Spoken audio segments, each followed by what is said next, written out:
Thank you, Senator Cotton. At this point, I ask unanimous consent to offer to the record a letter submitted by Omar Abbasi, son of former City Council President of Samarra, Iraq, who worked with Mr. Hegseth in Iraq.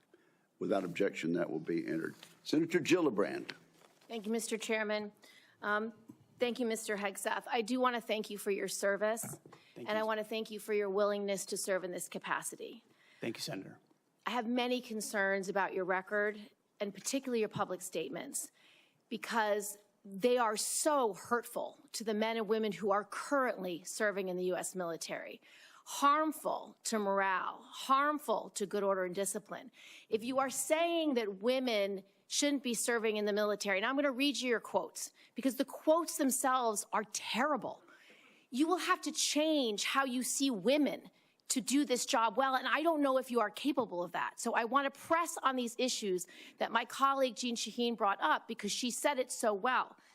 So first of all, you answered your questionnaire. Do you believe that any American who wants to serve in their country in the military and can meet objective standards set by the military should be allowed to serve without limitation? You've said yes to that question. But then in all of these other circumstances, you've denigrated active duty service members. We have hundreds of women who are currently in the infantry, lethal members of our military serving in the infantry, but you degrade them. You say, we need moms, but not in the military, especially in combat units. So specific to Senator Cotton's question, because Senator Cotton was giving you layups to differentiate between different types of combat, and specifically, as Secretary, would you take any action to reinstitute the combat arms exclusion for female service members, knowing full well you have hundreds of women doing that job right now? And the standards, your 2-mile run, Tom, is about the Army Combat Fitness Test. It is not the requirements to have an MOS 11 Bravo, which is the infantry. These are the requirements today for people serving in the industry, men and women. They are gender neutral, and they are very difficult to meet. They have not been reduced in any way, and our combat units, our infantry is lethal. So please explain specifically, because you will be in charge of 3 million personnel. It is a big job. And when you make these public statements, and I get you were not Secretary of Defense then, I get you were on TV, I get you were helping veterans, I get it was a different job. But most recently, you said this in November of 2024, knowing full well you might have been named as Secretary of Defense. So please explain these types of statements, because they're brutal and they're mean and they disrespect men and women who are willing to die for this country. Well, Senator, I appreciate your comments. And I would point out I have never disparaged women serving in the military. I respect every single female service member that has put on the uniform, past and present. My critiques, Senator, recently and in the past, and from personal experience, have been instances where I've seen standards lowered, and you mentioned 11 Alpha, 11 Bravo, MOS, places in units, and the book that has been referenced multiple times here, The War on Warriors.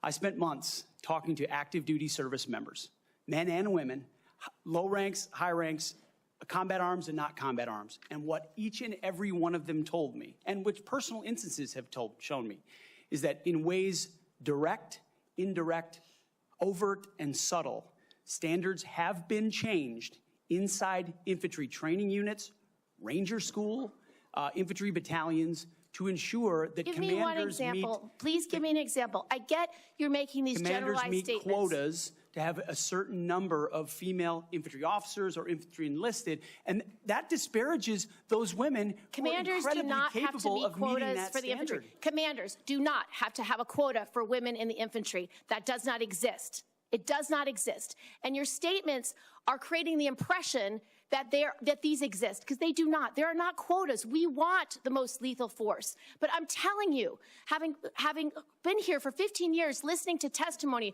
about men and women in combat and the type of operations that were successful in Afghanistan and in Iraq, women were essential for many of those units. When Ranger units went in to find where the terrorists hiding in Afghanistan or in Iraq, if they had a woman in the unit, they could go in, talk to the women in a village, say, where are the terrorists hiding? Where are the weapons hiding? And get crucial information to make sure that we can win that battle. So you cannot denigrate women in general, and your statements do that. We don't want women in the military, especially in combat.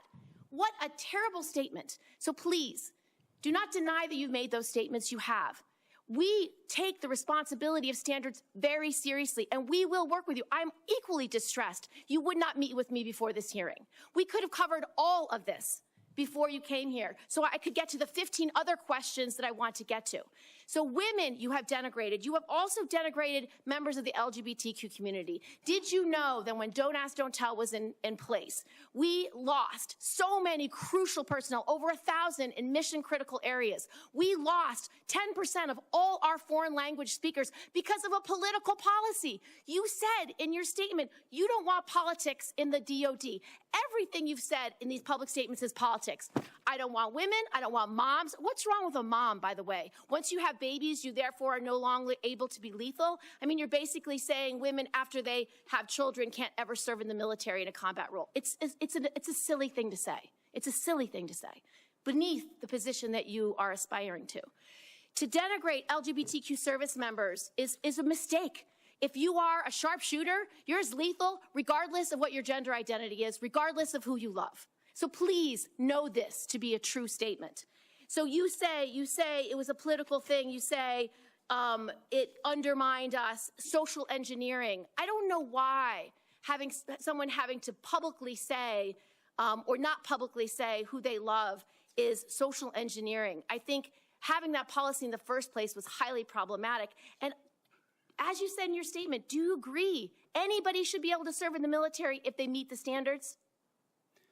Senator, as the president has stated, I don't disagree with the overturn of Don't Ask, Don't Tell. Great, because I don't want you thinking, can't serve if you're a mom, can't serve if you're LGBTQ, and then last, can't serve if you're a leftist.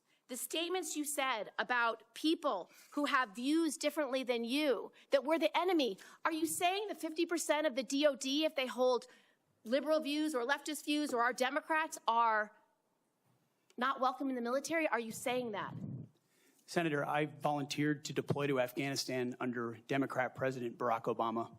I also volunteered to guard the inauguration of Joe Biden, but was denied the opportunity to serve because I was identified as an extremist by my own unit for a Christian tattoo.